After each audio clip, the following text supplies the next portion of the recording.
Assalamualaikum warahmatullahi wabarakatuh. Teman-teman semua, pada video kali ini kita akan menjelaskan mengenai perguruan tinggi beserta dengan beasiswa kuliah untuk siswa-siswi SMA ataupun SMK yang akan dibawakan oleh Chandra Mardika di sini sebagai program KKN PPM UGM Desa Antak 2021. Yang pertama adalah perguruan tinggi. Untuk pengertiannya sendiri, perguruan tinggi adalah tahap akhir opsional pada pendidikan formal, biasanya disampaikan dalam bentuk universitas, akademi, dan institut teknologi. Peserta didik perguruan tinggi ini disebut mahasiswa biasanya, dan tenaga pendidiknya adalah dosen. Berdasarkan kepemilikannya, perguruan tinggi ini dibagi menjadi dua, yaitu perguruan tinggi negeri dan perguruan tinggi swasta. Program pendidikan di perguruan tinggi itu ada diploma atau D3, kemudian ada sarjana atau S1, kemudian magister ataupun S2, doktor, S3, dan spesialis. Pengelolaan dan regulasi perguruan tinggi di Indonesia dilakukan oleh Kementerian Pendidikan dan Kebudayaan. Rektor perguruan tinggi negeri merupakan pejabat eselon di bawah Menteri Pendidikan dan Kebudayaan. Ini adalah contoh perguruan tinggi, salah satunya adalah Universitas Gadjah Mada yang terletak di Yogyakarta. Kemudian istilah-istilah yang biasanya kita gunakan pada perguruan tinggi. Yang pertama adalah beban studi. Nah, beban studi ini memiliki pengertian bahwa jumlah satuan kredit semester ataupun SKS yang wajib diperoleh mahasiswa selama masa studi.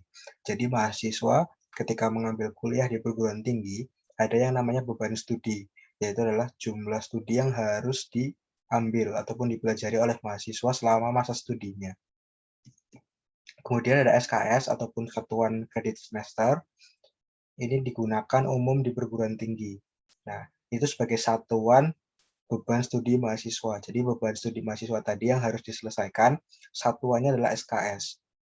Nah, biasanya untuk menyelesaikan masa studi mahasiswa itu diperlukan minimal 145 SKS sampai 160 SKS. Nah, satu SKS sendiri meliputi kegiatan pendidikan selama 45 sampai 50 menit per minggu. Kemudian ada istilah indeks prestasi kumulatif ataupun IPK, yaitu adalah nilai keseluruhan mahasiswa dari beban studi yang ia ambil dengan batas minimal 144 SKS. IPK digunakan sebagai predikat kelulusan seorang mahasiswa. Jadi gampangnya, untuk IPK ini adalah total nilai yang diperoleh oleh mahasiswa selama masa studinya, minimal dari total 144 SKS. Kemudian selain itu juga ada yang namanya indeks prestasi semester ataupun IPS. Ini adalah tingkat keberhasilan seorang mahasiswa dalam suatu program semester. IP diukur dari jumlah nilai kredit mata kuliah yang diambil, dikalikan dengan bobot masing-masing mata kuliah, dibagi dengan jumlah nilai kredit mata kuliah. Jadi gampangnya untuk indeks prestasi semester atau IPS adalah nilai ataupun total nilai yang diperoleh mahasiswa pada satu semester, dalam jangka waktu satu semester saja. Apabila IPK itu adalah total nilai dari keseluruhan selama masa studi. Tetapi kalau IPS hanya dalam waktu satu semester dan biasanya hanya berpaku pada mata kuliah yang dia ambil dan bergantung pada mata kuliah tersebut karena masing-masing mata kuliah memiliki beban studi yang biasanya jumlahnya berbeda. Kemudian untuk yang selanjutnya ada kartu rencana studi ataupun KRS. Ini adalah kartu isian yang berisi rencana banyaknya SKS yang diprogram untuk semester mendatang. KRS ini biasanya diisi oleh mahasiswa bersama dengan dosen pembimbing setiap awal semester dengan memperhitungkan IP semester sebelumnya. Jadi untuk KRS ini adalah kartu yang biasanya diisi oleh mahasiswa untuk memilih mata kuliah apa saja yang akan diambil dan dipelajari pada suatu semester. Nah, biasanya ini didiskusikan oleh mahasiswa beserta dengan dosen pembimbing. Dan biasanya untuk maksimal jumlah SKS yang bisa diambil adalah 24 SKS.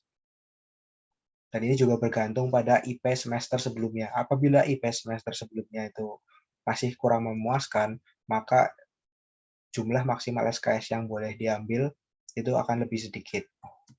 Kemudian ada kartu hasil studi ataupun KHS. Kartu ini adalah memuat hasil studi setiap mahasiswa per semester. Jadi untuk satu semester, nilai akan ditampilkan dalam bentuk KHS. Jadi kalau teman-teman semua di SMA itu dalam bentuk rapot, kalau di sini dalam bentuk KHS ataupun kartu hasil studi, yang di dalamnya juga merangkum nilai tiap mata kuliah dan juga IPS dan IPK. Kemudian ada sumbangan pembinaan pendidikan ataupun SPP. Di sini artinya adalah biaya pendidikan yang dibayarkan oleh mahasiswa untuk keperluan penyelenggaraan dan pembinaan pendidikan. Kemudian ada istilah program studi, yaitu kesatuan rencana belajar sebagai pedoman penyelenggaraan pendidikan akademik dan atau profesional atas dasar suatu kurikulum. Jadi program studi ini studi yang diambil oleh mahasiswa, misalkan studi kedokteran gitu ya. Kemudian juga ada skripsi. Skripsi sendiri adalah karya tulis ilmiah sebagai laporan tugas akhir mahasiswa untuk memperoleh ijazah program S1. Dalam mengerjakan skripsi, mahasiswa mendapat bimbingan dari dosen pembimbing. Syarat penulisan skripsi yaitu mahasiswa telah menempuh mata kuliah minimal 120 SKS dengan indeks prestasi kumulatif atau IPK minimal 2. Jadi untuk mata kuliah terakhir yang biasanya diambil oleh mahasiswa adalah skripsi yang menjadi syarat kelulusan terakhir bagi mahasiswa. Skripsi ini adalah hal yang harus dibuat tiap mahasiswa S1 sebagai syarat kelulusannya. Pengambilan skripsi ini minimal 120 SKS sudah terlewati dengan IPK minimal 2. Kemudian ada predikat kelulusan bagi mahasiswa yang meraih kelulusan, kemudian IPK-nya sudah keluar. Apabila IPK-nya bernilai 2 hingga 2,75, itu berarti memiliki capaian memuaskan. Kemudian IPK 2,76 hingga 3,5 itu sangat memuaskan. Kemudian ada cum laude ataupun dengan pujian apabila IPK memiliki nilai di atas 3,51 hingga 4. Tetapi pada beberapa perguruan tinggi, predikat cum laude ini hanya ditentukan oleh nilai yang di atas 3,5 dan harus maksimum 3,5 tahun atau hanya untuk mahasiswa yang selesai dalam 7 semester. Kemudian ada istilah fakultas. Fakultas ini adalah unsur pelaksana akademik bidang pendidikan, penelitian, dan pengabdian kepada masyarakat dalam satu cabang ilmu pengetahuan. Nah, fakultas ini dipimpin oleh seorang dekan. Jadi untuk fakultas ini sebagai kesatuan yang lebih besar dari program studi.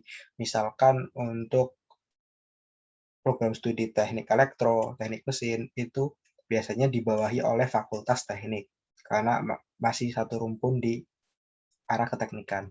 Kemudian jurusan ini adalah unsur pelaksanaan fakultas di bidang studi tertentu yang berada di bawah dekan. Jurusan dipimpin oleh ketua jurusan yang dipilih dari dosen dan bertanggung jawab langsung kepada dekan.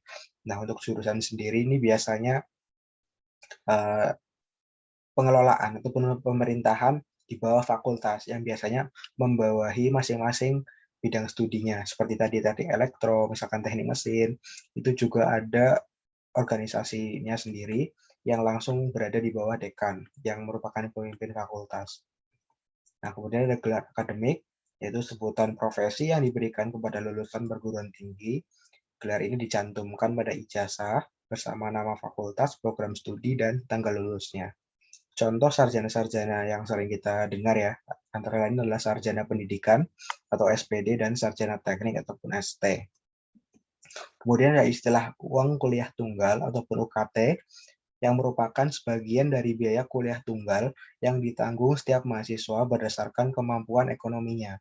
Bagi mahasiswa yang kurang mampu, UKT memberikan peluang pembayaran sebesar Rp0 tentunya dengan dibuktikan persyaratan dan data dari pihak yang berwenang. Sehingga fungsi UKT di sini sebagai subsidi silang antara mahasiswa mampu dan tidak mampu secara ekonomi. Jadi bisa kita sederhanakan bahwa uang kuliah tunggal ini adalah uang yang harus dibayarkan oleh mahasiswa sebagai ganti masa studinya ataupun belajar di perguruan tinggi. Untuk sistem UKT sendiri ini sudah diterapkan di banyak perguruan tinggi negeri di mana pembayaran uang kuliah ini menyesuaikan pendapatan ataupun kemampuan ekonomi dari keluarga si mahasiswa. Apabila pendapatan sekian, maka uang kuliah tunggal yang harus dibayarkan juga sesuai dengan kemampuan ekonominya. Bahkan apabila memang kurang mampu, dengan syarat-syarat dan bukti-bukti yang bisa diajukan, maka mahasiswa dapat memiliki peluang membayar sebesar nol apabila memang memenuhi ketentuan.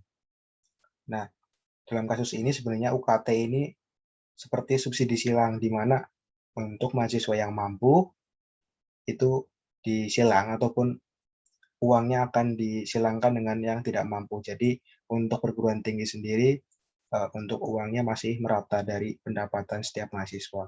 Kemudian untuk bentuk perguruan tinggi sendiri, yang pertama ada universitas.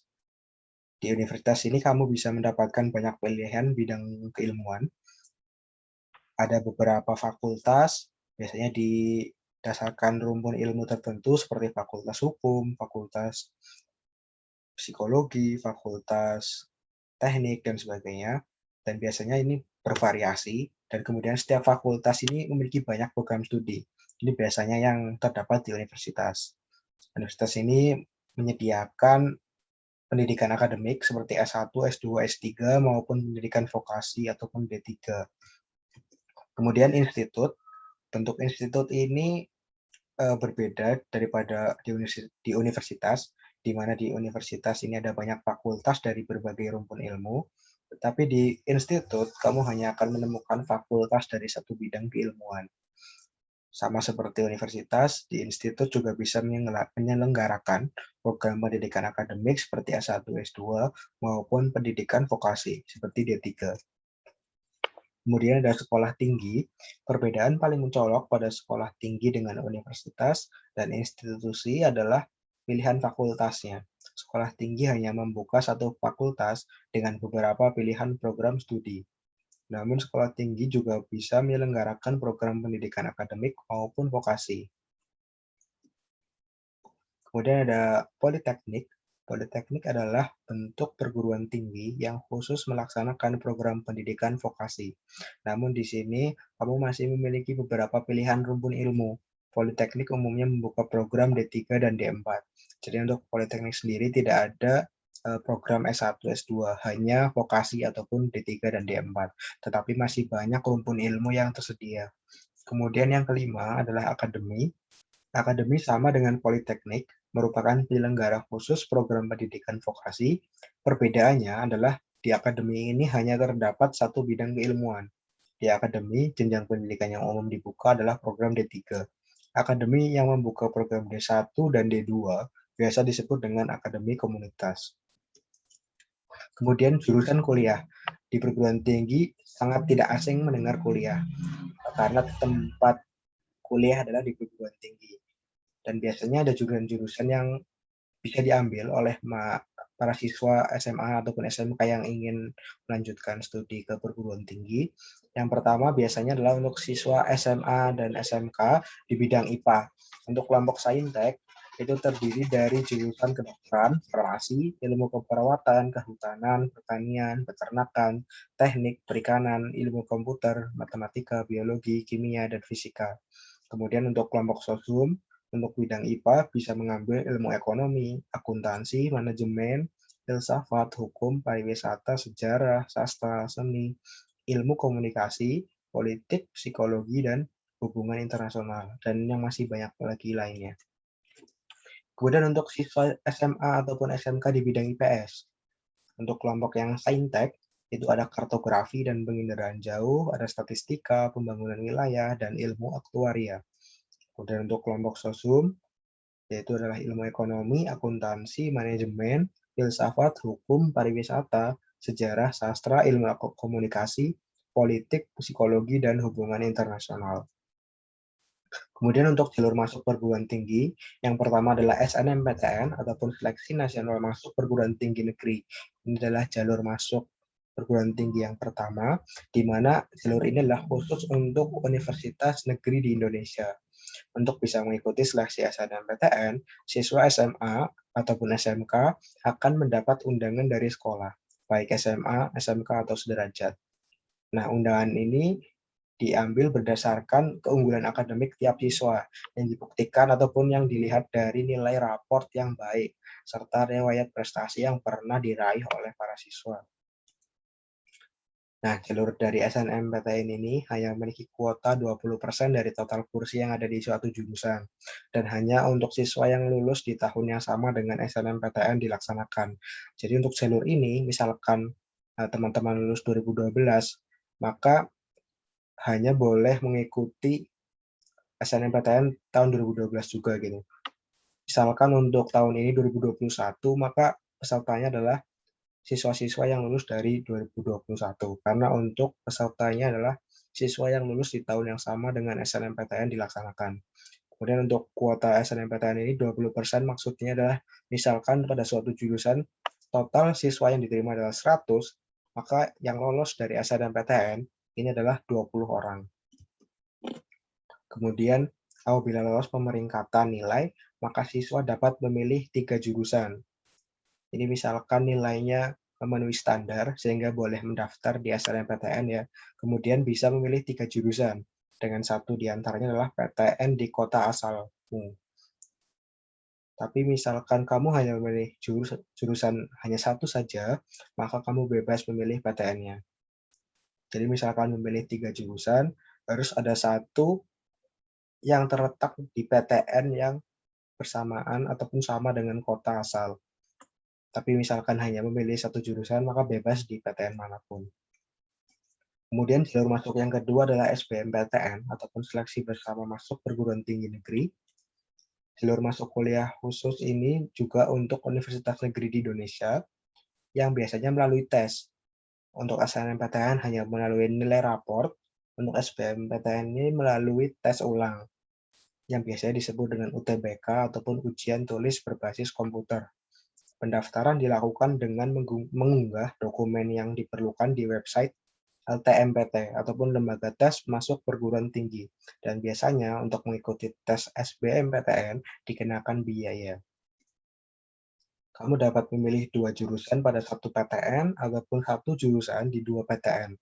Jika kamu mengambil IPC, kamu bisa memilih 3 jurusan. Nah, biasanya untuk memilih IPC ataupun satu jurusan di Saintek ataupun Sosum, itu memiliki biaya yang masing-masing berbeda.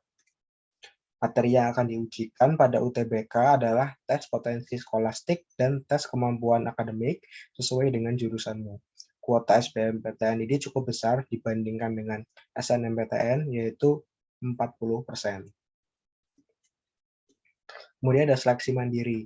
Untuk seleksi mandiri ini biasanya jalur masuk yang dilaksanakan oleh masing-masing perguruan tinggi. Jadi tidak melalui seleksi bersama. Masing-masing perguruan tinggi mengadakan seleksinya masing-masing. Contohnya seperti seleksi masuk ujian UGM, itu biasanya dinamakan dengan UTUL, ataupun UI yang disebut dengan SIMAK, dan universitas lainnya biasanya memiliki seleksinya masing-masing. Untuk kuota jalur seleksi mandiri adalah 30%, dan biasanya ada PTN yang dilaksanakan dengan tes ulang, yaitu mengerjakan soal kembali. Ada juga yang hanya menggunakan nilai hasil UTBK di seleksi SBMPTN sebagai acuan. Jadi tidak ada tes ulang kembali. Nah, jalur masuk ini biasanya sedikit mahal karena beberapa PTN menerapkan uang pangkal untuk jalur yang ini. Kemudian untuk jalur prestasi, beberapa universitas menyediakan jalur masuk melalui prestasi akademik ataupun non-akademik yang minimal biasanya tingkat provinsi, nasional, maupun internasional. Beberapa PTN bahkan ada yang tanpa tes bisa langsung masuk, tetapi ada juga yang menggunakan tes ulang. Contohnya seperti di UGM ada penelusuran bibit unggul ataupun seleksi PBU. Kemudian ada bidik misi ataupun KIP kuliah. Ini adalah bantuan biaya pendidikan bagi calon mahasiswa tidak mampu secara ekonomi dan memiliki potensi akademik baik untuk menempuh pendidikan di perguruan tinggi pada program studi unggulan sampai lulus tepat waktu. Bantuan bidik misi ini dari pemerintah Republik Indonesia melalui Direktorat Jenderal Pendidikan Tinggi, Kementerian Pendidikan dan Kebudayaan. Dapat mendaftar melalui seleksi SNMPTN dan SBMPTN. Semua biaya gratis dan beberapa mendapatkan uang saku. Jadi untuk teman-teman yang ingin mendapatkan keringanan untuk masuk perguruan tinggi bisa melalui pendaftaran SNMPTN dan SBMPTN memilih jalur yang bidik misi. Keuntungannya apabila lolos adalah semua biaya gratis untuk perkuliahan dan bahkan mendapatkan uang saku. Kemudian ada jalur masuk perguruan tinggi seperti jalur yang kurang mampu ataupun yang masih kurang secara ekonomi. Ini biasanya beberapa universitas memiliki jalur sendiri. Kemudian ada jalur hafiz Quran. Untuk sekarang juga banyak universitas yang memiliki seleksi masuk melalui hafalan Al-Quran. Kemudian juga ada jalur ketua OSIS. Beberapa universitas memiliki jalur masuk dengan syarat pernah menjadi ketua OSIS. Kemudian beasiswa yang ada di perguruan tinggi. Yang pertama adalah beasiswa unggulan. Beasiswa yang dikelola Kementerian Pendidikan dan Kebudayaan ini menyediakan beasiswa dalam beberapa jenjang sekaligus. Salah satunya beasiswa S1 bagi lulusan SMA dan SMK di tanah air. Beasiswa ini biasanya dipergunakan untuk kuliah di dalam maupun luar negeri dan ditawarkan pada awal tahun setiap semester. Kemudian beasiswa PPA ataupun peningkatan prestasi akademik. Kalau beasiswa ini biasanya ditujukan bagi teman-teman yang sudah berstatus mahasiswa ataupun sudah berkuliah, baik di PTN maupun di PTS. Menerima beasiswa dan bantuan PPA ini biasanya bernilai 400.000 per bulan, yang biasanya syaratnya adalah nilai IPK yang di atas rata-rata. Kemudian untuk program beasiswa santri berprestasi ataupun PBSB, ini adalah program beasiswa yang merupakan hasil selenggarakan oleh Kementerian Agama yang bertujuan untuk melahirkan intelektual religius dan nasionalis. Beasiswa ini ditujukan kepada santri pondok pesantren yang berprestasi dan telah memiliki nomor statistik pondok pesantren ataupun NSPP dan telah terdaftar di kemenag.go.id. Kemudian ada beasiswa Monbuka Gakuso. Ini adalah beasiswa untuk luar negeri, yaitu beasiswa yang ingin berkuliah di Jepang. Tiap tahun membuka lowongannya untuk siswa-siswa ataupun teman-teman SMA dan SMK yang ingin melanjutkan pendidikan di diploma ataupun S1 di universitas-universitas yang ada di Jepang. Beasiswa ini menyediakan pendanaan penuh untuk studi di Jepang. Biasanya ditawarkan awal Mei setiap tahun. Kemudian beasiswa kurang mampu diantaranya adalah beasiswa Yayasan Solidaritas Bina Insan Kamil ataupun YASBIL berupa penyediaan dan subsidi tempat tinggal, uang saku, subsidi program pembinaan, dan lain-lain. Kemudian ada beasiswa Kuiper, ini beasiswa biaya kuliah atau parsial ataupun full scholarship dan biaya hidup. Kemudian ada beasiswa ISDB ataupun Islamic Development Bank. Ini menyediakan biaya kuliah, uang saku bulanan, tunjangan persiapan tesis untuk S2 dan S3 dan lain-lain. Kemudian beasiswa yang lain ada beasiswa Ethos ID berupa tunjangan biaya kuliah semester ataupun UKT mulai semester 1 sampai dengan 8. Bantuan aktivitas perkuliahan sebesar Rp 600.000 per bulan selama 8 semester. Peningkatan kemampuan bahasa asing, yaitu bahasa Inggris dan sebagainya. Kemudian beasiswa BCA, yang disediakan dari BCA, berupa buku pelajaran sepanjang program pembelajaran berlangsung. Dan diberi laptop juga untuk khusus program PPTI. Bebas biaya pendidikan dan mendapatkan uang saku bulanan. Mendapatkan kesempatan juga untuk magang dan mendapatkan penawaran kerja dari BCA, mendapatkan dormitory, shuttle bus, dan mendapatkan makan siang. Kurang lebih itu adalah beasiswa yang bisa teman-teman gunakan apabila ingin melanjutkan studi ataupun belajar kalian ke jenjang perguruan tinggi. Jadi untuk teman-teman semua jangan patah semangat apabila masih kurang mampu dalam ekonomi, masih banyak beasiswa lain juga yang tersedia di Indonesia. Bahkan yang ke luar negeri juga masih banyak. Terakhir ada kata mutiara, yaitu adalah pendidikan adalah senjata paling mematikan di dunia. Karena dengan pendidikan, Anda dapat mengubah dunia. Nelson Mandela.